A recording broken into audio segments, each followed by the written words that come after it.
So I'm here with Tony Robbins. Thanks so much for coming. Thanks for having me. Very excited about this interview. You are actually one of the 3 people I've been wanting to get on the show since I started the School of Greatness. I'm complimented. Thank You were one of them, Will Smith, and Will's awesome. and The Rock. I know them both for great people. Great people. All 3 of you are extremely inspiring, and you're just up to such big things in the world. Yeah. And that's what the School of Greatness is all about. So I'm very excited to talk about your new book. Thank you. Money Master the Game. I am a very slow reader. And I've only probably read 4 books cover to cover. One's The Alchemist. Yeah, great book. One's The 4-Hour Work Week. And I'm almost finished with yours. Okay, I'm well, in like this is quite an accomplishment then. It's a huge accomplishment for me. It's a big book for anybody. It's a huge accomplishment, but so interesting. And I feel like I've done a pretty good job of earning a lot of money over the last few years. Yes. When before, I never knew how to make money. Yeah. I was an athlete. Yeah. I was trying to make it to the NFL. That was my only focus, was playing sports. I never learned about how to make money. Yeah. So when I was able to dive into this and really learn the ins and outs of making money, but actually allowing money to make money for you. Yeah, exactly.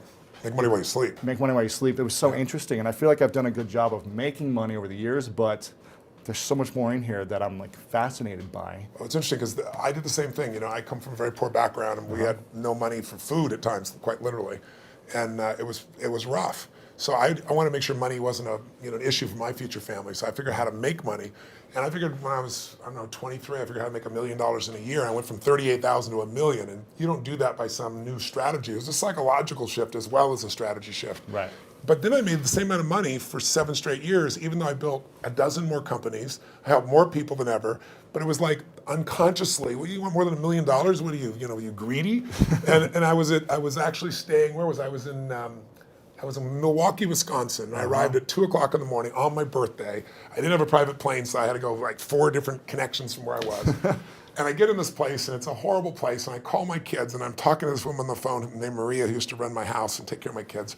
And I said, Maria, I'm sorry it's so late, but I want to talk to my kids. Oh, happy birthday. She gives me this whole thing. And then she walks me to Mr. Robbins, she says, I never dreamed I'd live in a castle, because I have a place called the Delaware Castle. And I just want to thank you. I feel like a princess. She goes, last night I was sitting in your jacuzzi looking out at the water and thinking how lucky I am. And I'm in the Ramada Inn in those days, looking at this moose head going, this woman is really rich. So I finally decided, listen, if I can make 38,000 to $1 million, it's not about money, it's like growth. So I went, I want to make $3 million, but I want to make more of it while I sleep. But then I really began to realize it doesn't matter how much money you make. It's really your capacity to take your creativity and stop trading time for money. It's the worst trade in the world. Everybody's a financial trader. Yeah. They don't realize they're a trader. They're trading time, and you can't get more time. So this book is how to take anybody, an average person, a millennial just getting out of college with a bunch of debt and saying, how do I really make this work? Or a baby boomer saying, how do I still retire? And the way I did it was I said, I want to interview 50 of the most brilliant financial people in the world. Because most people don't know that I've been working with Paul Tudor Jones, one of the top 10 financial traders in history, for 21 straight years, and he hasn't lost money in 1 year in 21 years. Right. We made money in the tech blow up that happened in 2000 and 9/11.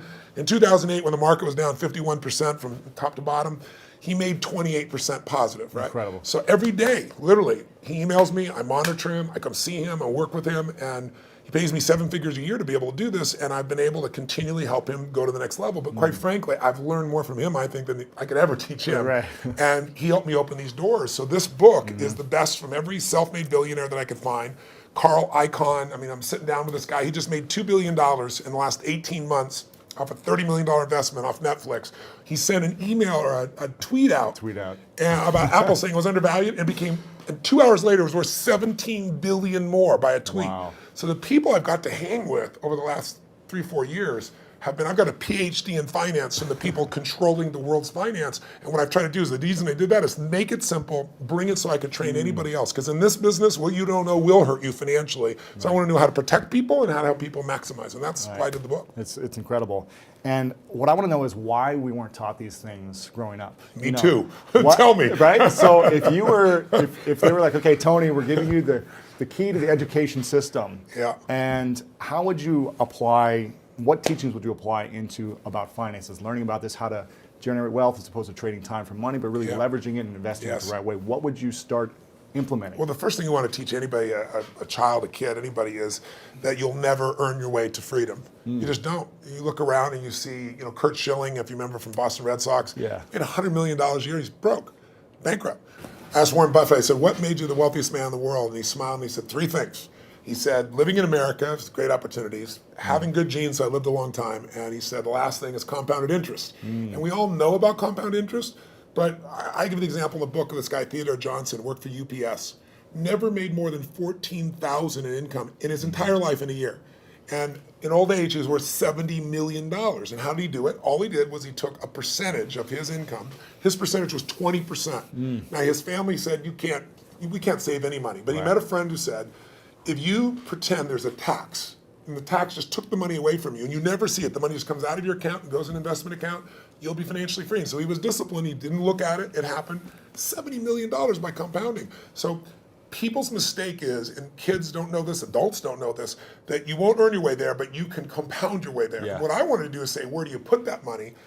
Not that's the me. trick, right? That's the secret. Well, the first trick is actually doing. Almost nobody does. Right. The second trick is you really have to understand where you're going to get hurt, because the fees. the fees are just destroy people. You have a whole chapter about the fees. I was like, this is incredible. Isn't it wild? It's nuts.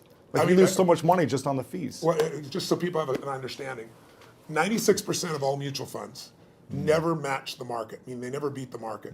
So I was just on a morning show this morning, and Michael Bloomberg's one of his guys that has some of his money. So this is the only industry I know of where people think they can be a doctor. They think they can be a financial planner. And I said to him, I said, well, look, the statistics, Warren Buffett taught me this. He said, Ray Dalio told me this.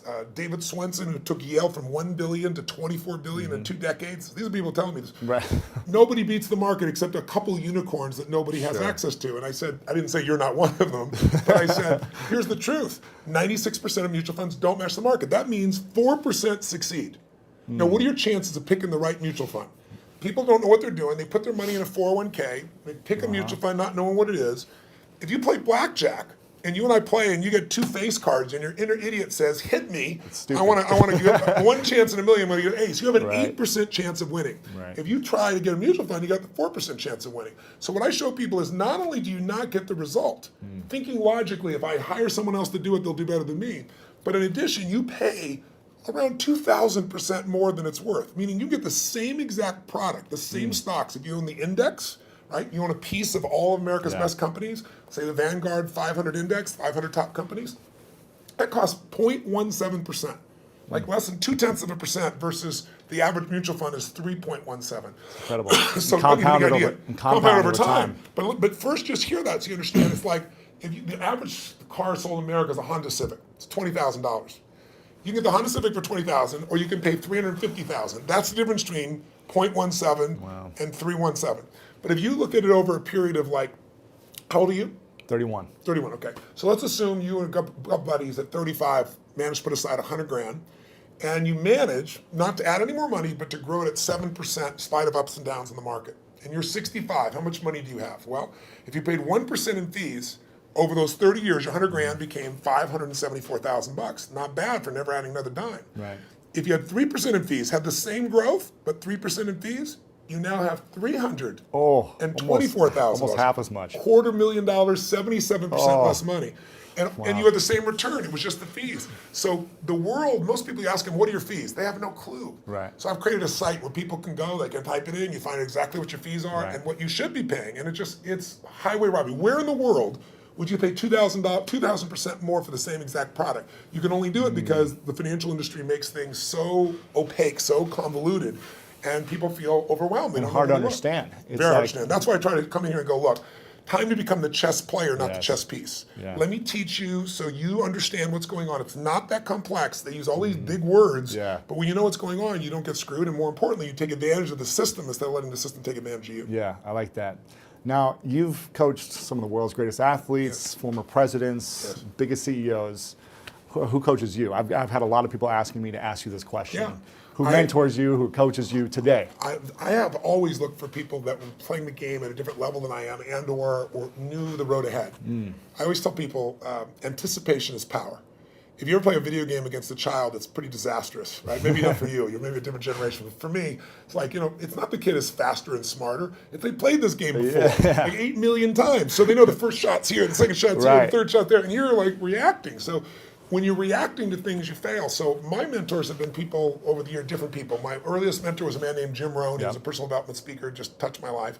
Then I was involved in neurolinguistic programming, NLP, when I was, 21, 22, 23 years old. I became partners with a man named John Grinder, brilliant man, co-founder of that.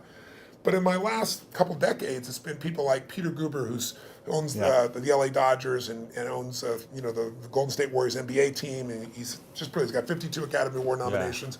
So he's a mentor for me. Paul Tudor Jones, I coach, but also I'm coached by him because we get to pitch and catch. And then, I've got some people in my life that, like Steve Wynn is a dear friend of mine, built most of Las Vegas. He's brilliant. And these guys are all 18 years my senior, so they know the road ahead. And I'm able to learn from them in advance and then kind of anticipate things. And that, to me, is incredibly valuable. Yeah, very cool. Now, I want to ask you how you personally handle a breakdown. Because I've been to your workshop, and incredible experience. Thank you. And you teach people how to overcome their fears and how to handle breakdowns, but how do you personally deal with it? And do you even have any breakdowns? Yeah, they sent me a list of questions you had just to kind of give me a peek, and that was one of the questions, and I was like, it's interesting. It's breakdowns, it's certainly not something I experience, but it's not because I'm so talented or so brilliant or so fearless. It's just, you're like an athlete. You're an athlete. Yeah. You're in shape, right? You're not going to have a reaction in your body like somebody who doesn't take care of themselves. Right. So, I don't believe in emotional intelligence. I think it's useful, but I'm more interested in emotional fitness, because intelligence is a capability. Fitness is a state of readiness. Interesting. If you are fit, you can take that demand right now and you can deal with it. You can deal with that physical stress, that emotional stress.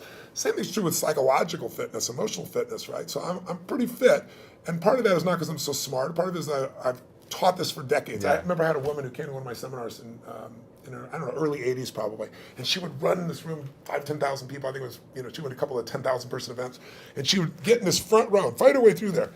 And she'd jump and go for it. And at one break, she came up to me, I was signing a book for her, and she says, she goes, Mr. Robbins, I've seen you at like 8 of these. She goes, I've seen you like when you're really, I know, I can hear your voice, you're hurting, or you haven't slept. And she goes, you always seem to be so up all the time. How come you're so up? And I said, well, part of it is I attend all these seminars. So I'm teaching it. So there's a fitness to that. But there's also, I've buried 3 fathers and 1 mother, and that affects your life. I've had a physician look me in the eye and say you have a tumor in your brain. Wow. And so I've had those moments that when you've had extreme stress and you push your way through it, you build psychological muscle. It's like it takes a lot to knock me off. In the early days, we didn't have $50,000 to keep the doors open. How do we do it? Then I had graduated to $5 million. Then I graduated to a partner of mine who kind of didn't do things well, and I ended up owning $100 million because I had to take on his debts.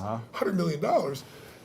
But when you do all that stuff, now my companies do $5 billion, a year. So you keep expanding what I would call really the circle of the threshold of your influence. Sure. Everybody has a threshold of control, and if you get beyond it, you kind of freak out. So it takes a little bit more. I can't. So you don't really have breakdowns. I don't have a breakdown. Do I get pissed off or get frustrated or tired?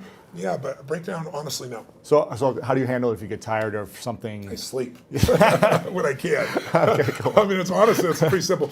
But when I've had challenging times, I have so many tools. Yeah. I pull them out. And mostly it's just like you as an athlete. You don't just physically break down. Right. You take care of yourself. So you're constantly training that. I think most people don't train their mind and emotions. It's like I think the most powerful muscles to me are not physical, as strong as important as they are. It's like faith is a muscle, courage is a muscle, determination is a muscle, playfulness is a muscle. Passion unexpressed weakens. Faith untested gets smaller. Yeah. So I'm always, I call it deep practice. I'm always pushing myself to the edge, and pushing yourself to the edge makes you stronger. Yeah. In the book, I was really excited to hear you talk about, you say the secret to wealth is gratitude. Somewhere in the book it says that. And I think maybe it was someone else you were referencing. Yes, it came from Sir John Templeton. And every day I practice gratitude. When I wake up, and every night I always try to say to my girlfriend or someone I'm talking to before I go to sleep, 3 things I'm most grateful for. That's great. Now why, so I was pleased to see that. I was like, I'm on the right track if I'm living in gratitude, but why is that the secret to wealth? Well, Sir John Templeton is probably one of the greatest investors in history. People don't know his name. He started out with nothing. He wasn't Sir, he wasn't from another country, he came from the US. And he decided that he wanted to understand wealth, and so he saved $10,000, a huge amount of money in those days. And when Hitler invaded Poland, he developed a belief. His belief was, you make your money in times of maximum pessimism. Like if you were around in 2008, 9, you remember what it was like, right? Yeah. You could have bought the Sands in Las Vegas, you could have bought their stock for $2.28. Today it's $67. Wow. It's a 3,000% return. It's not bad. You could have bought Citibank for less than $1, right? So people in those times, he understood that. And so what he did was, and everybody thought the world was going to end, he took $10,000, he bought every stock on the New York Stock Exchange that was $1 or less, including companies everybody thought were going bankrupt. But when things are bad, people think it's going to be bad forever. When things are good, they think it's going to be good forever. And they're always wrong. Life's cyclical. So there's a season for everything. So once we got through World War II and a few years later, guess what? Those same stocks made him a billionaire. So when I asked him, I said, what's the secret to wealth? His response really touched me. He goes, you know it, you teach it. I said, what's that? He said, gratitude. And I said, why do you say that? He said, because if you got $1 billion and every day you live pissed off and frustrated, the quality of your life is called pissed off and frustrated. Right. But if you have nothing, but you're euphorically grateful for whatever you have, you're the richest person that you're going to know. He said, so it doesn't matter how much money you got if you don't have gratitude. So I do the same thing, by the way. I have a process I call it priming, where I get up every morning. I do mine in the morning. I do this radical change to my body, kind of alter my state. And then I do 10 minutes, I never miss. And my first 3.5 minutes is what I'm really grateful for. And I make myself think of at least one of those three that's something really simplistic instead of something giant. The wind on my face, the look in one of my kids' eyes, something of that nature. And then I do 3 minutes of strength and healing, and I do 3 minutes of what I'm going to create my world. And I do that for a minimum of 10 minutes every day, because I believe you have to condition it. You don't just hope that stuff shows up. You set your intention each morning. Without a doubt, every day. Yeah, every very day. cool. So what are you most grateful for recently in your life? Gosh, so many things. Well, it's Thanksgiving, so one piece. Well, one is my daughter is 40 years old, and she's been wanting a child forever, and she's going to bring me a grandson in a few months, which is kind of cool. Congratulations. Thank you very much. That's cool. But also, it's Thanksgiving, so for me, it's a very emotional time, because my family was fed when I was 11, and we had no food at Thanksgiving, and it touched me so deeply, and I decided I was going to give back. So when I was 17, I fed 2 families, and then 4, and then 8, and then I didn't tell me I was doing it, and then I got my friends to do it, and my companies grew, and I've fed 42 million people now over 37 years. And but you have a challenge for this, right? Yeah, well, this one, what I did is I decided, I'm writing this book, and in the middle of writing it, last summer, most people didn't even notice, Congress cut food stamps. They don't call it food stamps anymore, but I lived on them, so I know what they are, food stamps, with my family. Family lived on them. But they cut it by 8.7 billion, which means you eliminate 2 million people from the rolls overnight, and they still need to eat. Wow. So I support all these nonprofit organizations, and Feeding America is the largest in the country. And so I thought, I want to call attention to this. So if I donated all the profits of this book in advance, how many people could I feed? Because I normally feed 2 million through my foundation, and I match it. So we feed 4 million a year. And they said you could feed 10 million people. I was like, wow, I'm in. Wow. and then as the years gone by, I've gotten more and more inspired. And so now I'm going to feed 50 million people personally, not just from the book. I'm writing a larger check on top of it.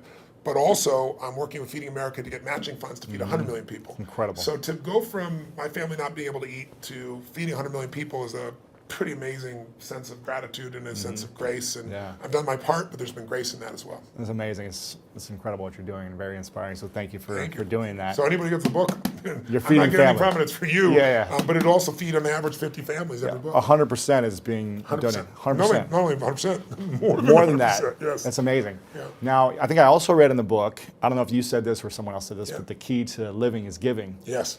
Now, I think I might have heard you say this actually back when I first saw you when I was 16 at an event. And I remember thinking, I don't have anything to give. I don't have any money. How am I supposed to invest my money? 10, 20% every month. And then how can I give on top of that? But I really understood that, it's so valuable and important to give. And I work with a lot of nonprofits myself, building schools for kids around the world. That's wonderful. And I've seen a big impact in my life, in the way I'm able to serve people. Sir John Templeton told me that he's never seen anyone tithe, which, tithing is usually 10% of what you earn, for at least a decade, who didn't become incredibly financially free. Wow. And I think the reason is, I had a moment like when my whole life changed. It was kind of twofold. I was really young, like yourself back then, right? Working my tail off, trying to build a business. I mean, you have big goals, you don't always succeed to start with. It doesn't just come together, right? It was hard. And I remember I was so frustrated because I was working 18-hour days and nothing was working, and I was broke, and I felt embarrassed, I should be doing better than this. Sure. And so I was driving home from Orange County on the 57 freeway in San Gabriel Valley, out near a place in Pomona, California. It probably doesn't matter anybody else, but I can remember it so vividly because it was almost midnight.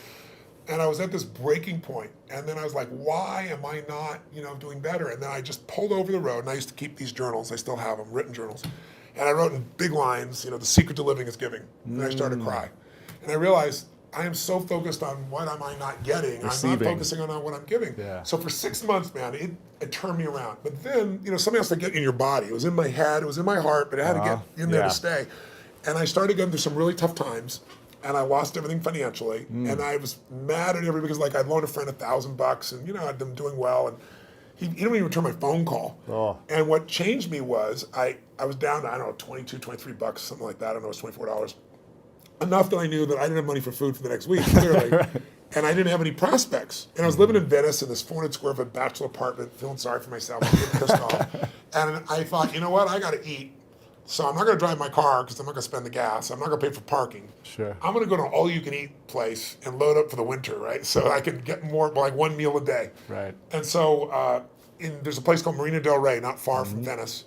And it's a beautiful community, and it's right on the water. And there's a place called El Chorrito. It's still there. It's a little restaurant. It had taco bar and all that kind of stuff. So I walked there for the 3 miles, and I go, okay, I'm going to go and load up. And it was all about myself and getting through this. And this woman walked through the door, actually a very attractive lady. That's probably why I caught my attention. And I'm waiting to see who her boyfriend is, and there's nobody up there. There's a little guy down here. It was obviously her son. And he's wearing this 3-piece suit, a little vest. He opens the door for her. He pulls out the chair for her. And it was just, he stared into his mother's eyes. I mean, it was just pierced into her eyes. I don't know what it was, but something about him was just so moving. He was such a sweet, caring, loving young man to his mother that moved me. So I paid for my meal. I don't know what was left, 17, $18. Put it back in my pocket, was left.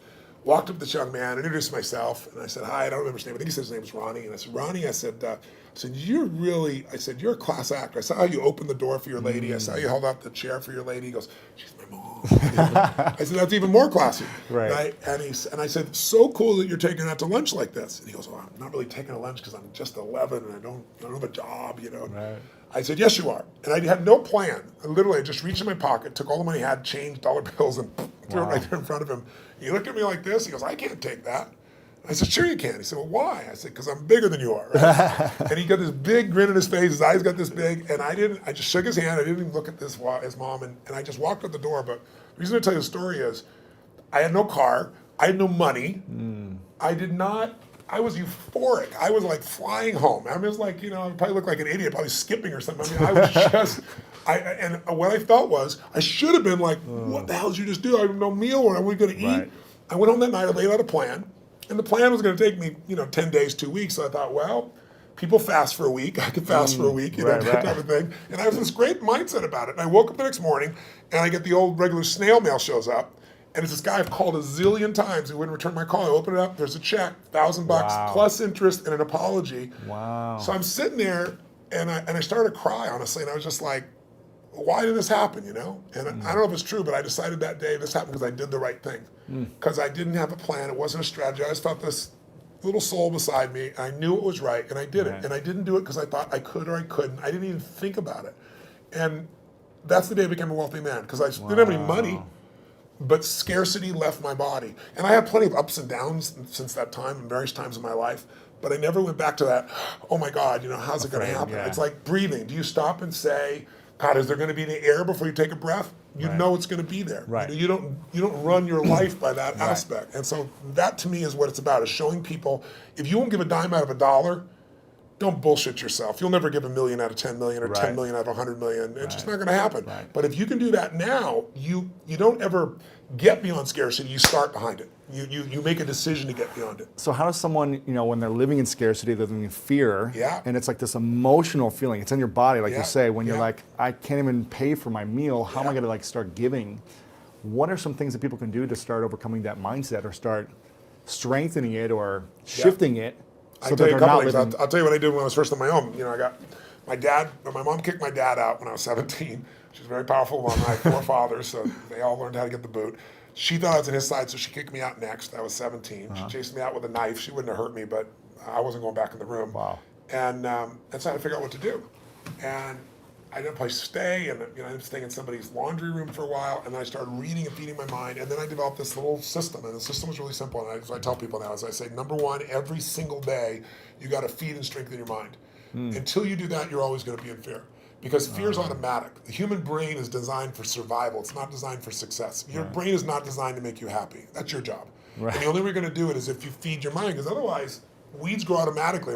My coach, my mentor, Jim Rohn, used to tell me, so Tony, every day you got to stand guard at the door of your mind. You got to watch what's going in, because if you're not careful, stuff will go in. And he said, not all the times it's somebody who cares about you. He said, if your family, if your worst enemy puts sugar in your coffee, he said, what happens? I said, you got sweet coffee. He goes, what if your best friend by accident, or your family, don't mean to, they drop one drop of strychnine in your coffee, you're dead. He said, so life, sugar, and strychnine, and watch your coffee, right? Right. So every day I decided, I'm old enough, honestly, there was no internet those days.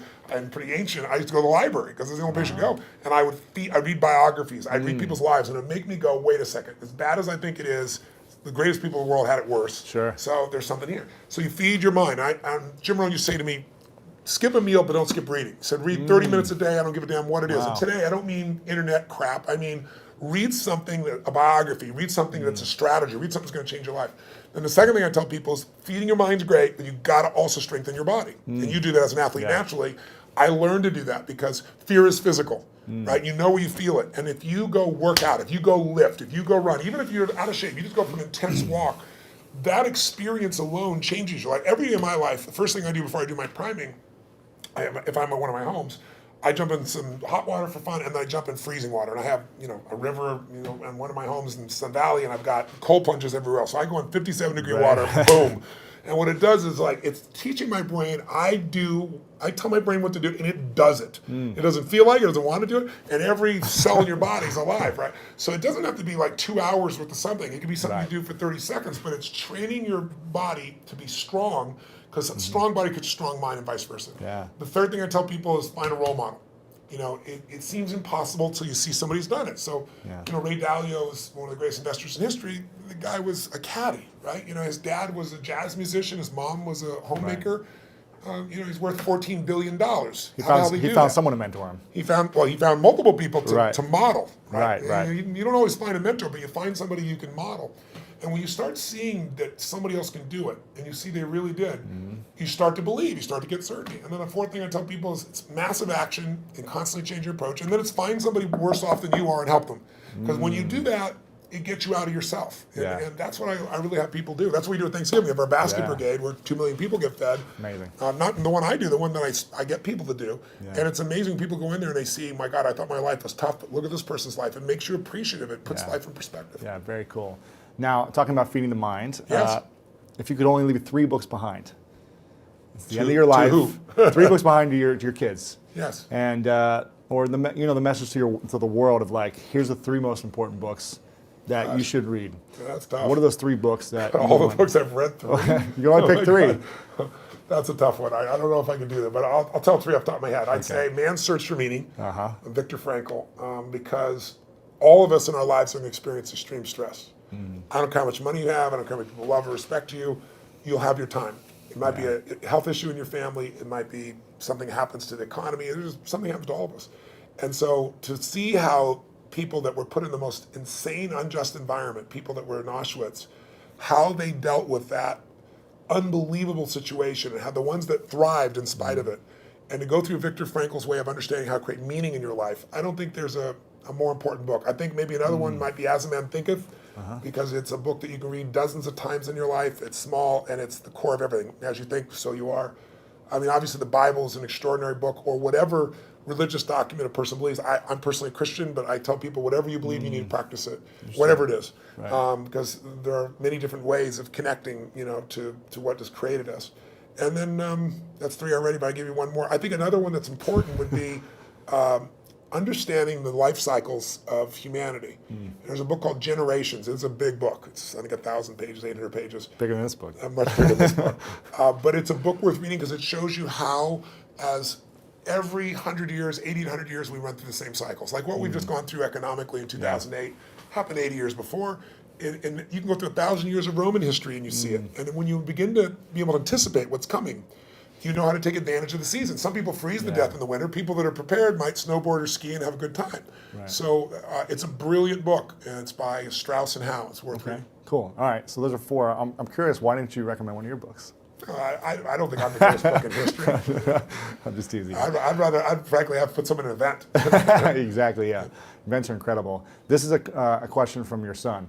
Yes. And I said, is there any question you haven't asked your dad Wow, that you're still curious about? And he said, yeah.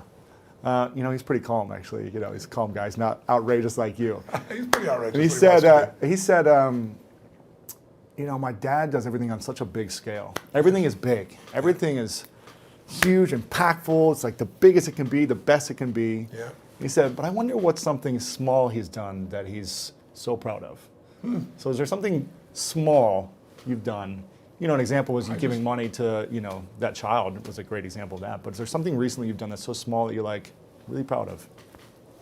A lot of people don't think proud is a good term. I think it actually is. Ego is edging God out. That's when you make shit up to make yourself feel good. But I think if you've really done something, you have, and no one could take that from you. And so I'm proud of who I am as a man. I'm proud of the things that, what goes on when the camera's not on. And there are people around me all the time that will tell other people stories about what I'm really like. So I don't have to communicate that to people. It gets shared. So I don't know. I don't know. There's so many things in life. I don't measure them as big versus small. Sure. My wife was somebody who would see one person and be thrilled, and I had to see 10,000. I think so. She's balanced it out for me. I feel like life is short, and while you're here, I want to have the most impact that I can. So I go deep and I go wide. Right. But every interaction to me is an important interaction, and sometimes that interaction is just being kind. I know it sounds stupid, but kindness can, to the right place at the right time. Somebody can be suicidal, you don't know it, you're being kind, and it changes their state. Yeah. There's an interesting story of there's a gentleman who wanted to kill Nixon, and he couldn't get access to Nixon. It's a true story. And so he wrote a journal, that's how we know the details of it, and he decided he's going to go after Wallace, and he's going to shoot Wallace, and he actually did do that shooting. And when they read his journal, it was fascinating. He didn't want to kill Nixon because he didn't like him or Wallace. He just wanted to be famous. He wanted to be worth something. And one of the reasons he didn't kill Nixon is he was going after Nixon, and he was this far from the president, and an old woman bumped into him just as he's reaching in his pocket to get this gun. And in the middle of this, everything's frenzied. He wants to shoot, become the most famous man, another one of those assassins. And this woman grabbed his hand and said, "I'm so sorry. I'm just so sorry." Really? And he said in his journal afterwards, his hand was on the gun. Wow. And her looking in his eyes with this love in her eyes and this kindness in her eyes, he said, "I couldn't make her witness that," and he put the gun away. Oh, man. That saved Nixon's life. Wow. Right. So we went after Wallace, But that's the power of a moment of kindness. So I think we underestimate. Somebody came and fed my family when I was 11 years old, Obviously, the person must not be alive still because I've told the story these last 20 years, and they haven't reached out to me. Yeah. But, imagine what the impact of that was by that one little act of kindness. Crazy. Yeah, amazing. So you go back to 31. You're 31, you're my age. Yep. What are the three things you do with your money based on the information in this book? We talk a lot about asset allocation. Yes. The fees, understanding where you're putting your money, and understanding finding a fiduciary, right? Yes, yes. We talk a lot about that, but what would you do if you're making... Knowing what I know today? Yeah, go back, you're 31 years old, what would you be doing? Well, three things you do first. You have a good income, so we're talking about you, yeah, right? Sure. Okay. So you're making 6 to 7 figures. Great, that's wonderful. Yeah. So what I would do in that range is I would take and I would model one of the best masters. If it was me, one of the people... Asset allocation, so people are clear, is the one thing that I met with David Swenson. He took $1 billion, turned it into $24 billion in 2 decades, in 20 years. Just mind-boggling. $1 billion a year, right? Just think about that level of doubling. It's just mind-boggling. And I asked him, I said, what are the dials? What are the only dials we can touch? And he said, Tony, to increase your return, there's only a few things you can do. He said, you can make better selections of stocks. He said, you can have better timing. He said, and you can have better asset allocation. He said, the first two will never happen because the first two cost you money. Got to hire somebody. Everybody's wrong on the timing. He said, asset allocation, which simply means dividing your money into different buckets. Some of those buckets are secure so that even though you think you're going to be a genius, you're going to make money no matter what, that money grows slower, but it'll always be there and it'll give you freedom for the rest of your life. There's a growth bucket, which is also a risk bucket. We forget that. Yeah. Because one of the things Ray Dalio taught me, he said, Tony, everybody invests and what they think they know. If you grew up with real estate, you're not a genius, but you made money in real estate because anybody can when real estate's going up. Yeah. You think you're a genius. You think you know stocks. Oh, you're a genius, in 1999, right? Sure. You're a genius in 2010 when things started to grow a bit. He said, whatever you invest in your lifetime, that area is going to drop 50 to 70%. There's zero exception. He can show you mathematically and he can show you historically. Wow. So he said, you have to diversify even though you don't want to. And you have to divide these monies up. So every one of them taught me different asset allocations. But the one that I think is the most valuable for anybody to really take advantage of is Ray Dalio's. Because Ray Dalio's figured out, why is it in 2008, if your stockbroker, your financial planner said, we're going to protect you. We're going to put you half in stocks and half in bonds. Why did they both go down? You weren't protected at all. Same thing happened in 2000. And he figured something out. When you think you're in a balanced portfolio, you're not balanced. And the reason is stocks are 3 times more volatile than you'll find in bonds. What does that mean? It means when you think you're 50-50, you're 50-50 with your money, but you're not 50-50 with your risk. You're 95% at risk and 5% on the good side. That's why everybody loses. So he figured a formula because he said, look, someday I'm going to be gone. Yeah. I want my kids to have the money long term. I want all the philanthropic things I'm doing to be taken care of.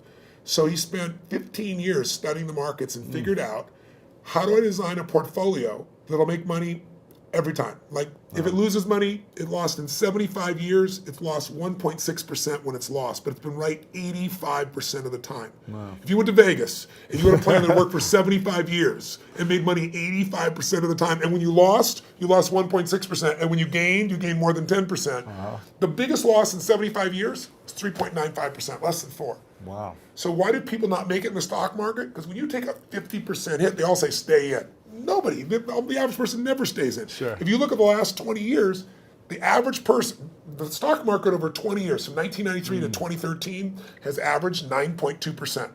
Pretty cool compounding. You double your money pretty damn quick doing that. Right. But the average mutual fund investors made 2.5%. Ooh. Why?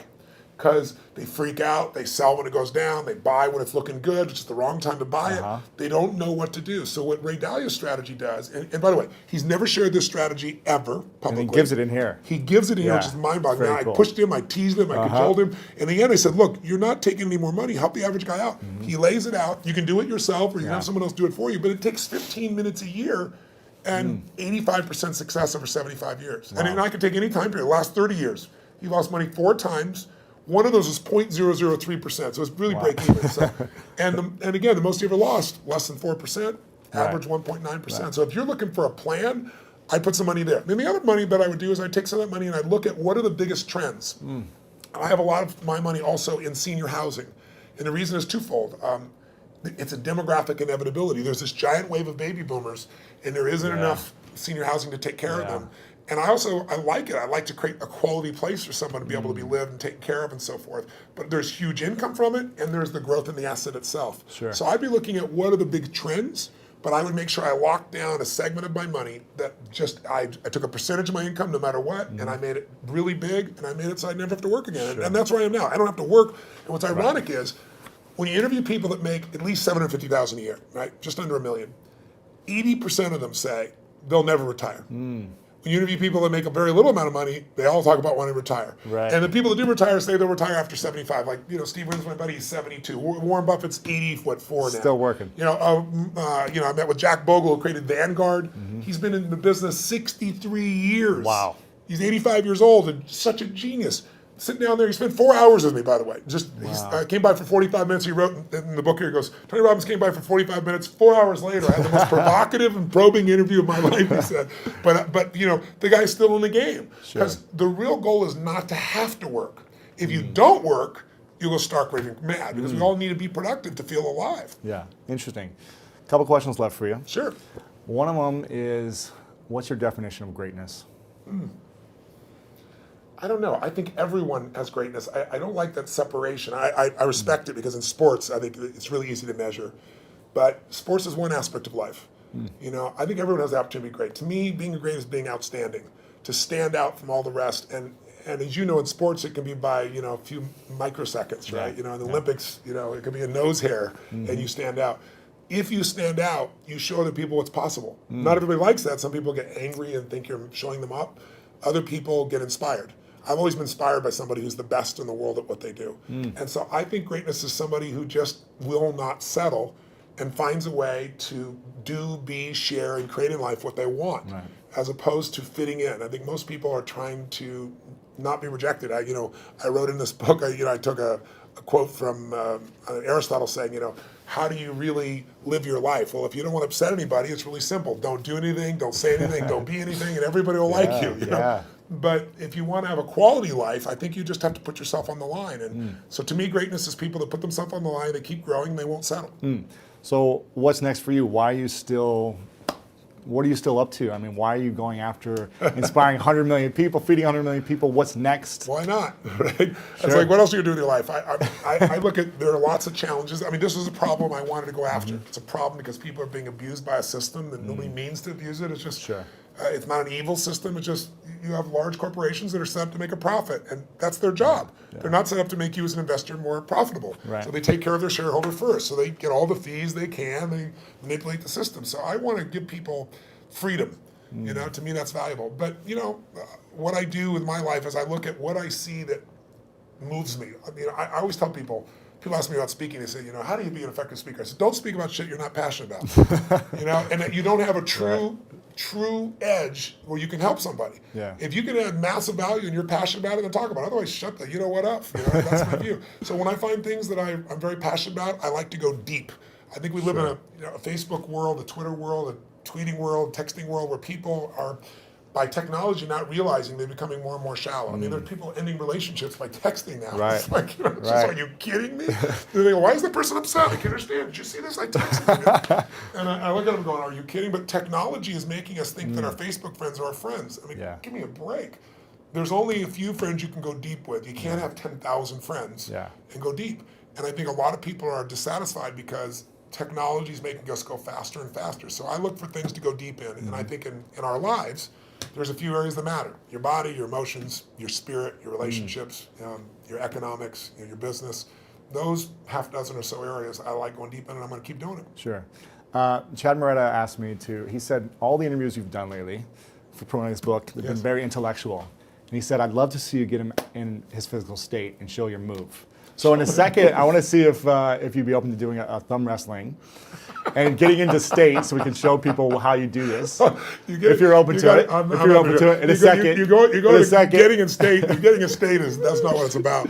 But go ahead. I would love to see how you get into it right before you're going on stage or whatever. I don't go to state to thumb wrestle. Trust me. Arm wrestle? Yeah, no. But before we do that, if you're open to it, I just want to acknowledge you, Tony. I think it's you've had a huge impact on my life and so many people. I posted last night. I'm going to be interviewing Tony. Is there any questions you guys might have? And hundreds of comments and questions of people saying how you've impacted their lives. So I just want to say thank you for creating the spark for so many people, including myself when I was 16 and watched you for the first time. Where did you come to the seminar? It was in St. Louis, Missouri, at the Javits Center back in the day. It was. I don't think it was UPW. It was like it's a one-day event, wasn't it? It might have been 1 or 2 day. I remember it was like. Donald Trump was there, Dick Vermeil, like a lot of people were there. And I remember my dad bought us floor seats, like probably halfway back on the floor. And there was a moment where you walked out and you came out and you walked right next to me. And I remember thinking, first off, wow, you're really big.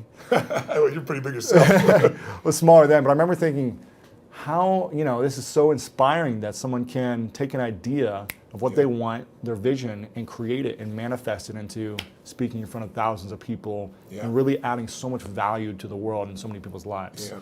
And I remember then thinking, that's something I would love to do one day, is be able to turn a vision into reality.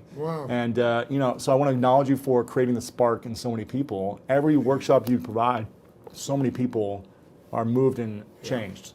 And so I think it's so powerful what you've created, and I want to acknowledge you for that. I really appreciate it. I'm glad to know that was one of your triggers. That's very cool. So, thank you. Very cool. I'd love to do this move if you could do it. If you're open to get it up. So what do you want to do? You want to thumb wrestle? I want to see you do your move, if you can show. No. You open to it? No. Okay. Let's thumb wrestle. It's just totally artificial. Let's thumb wrestle. It's like me talking about passion, right? I said don't do it if you're not passionate. I'm not a passionate thumb wrestle, but how do we do this? So we're going to do 1, 2, 3, 4. I declare thumb war. Okay. Have you ever done this before? No, go for it. Okay. Oh, we just do it? You got to get my thumb down. You got to hold it for 3 seconds. Okay. You got big hands. Okay, is this going to go on for 20 minutes? Oh, you got me. I think you gave got it to me. You gave it to me too easily. Dr. Robbins, thank you so much, man. Thank I you. appreciate it. Thank you so much. Continue your great works. Thank you. Awesome. I got to give you a hug. Oh, you got it, man.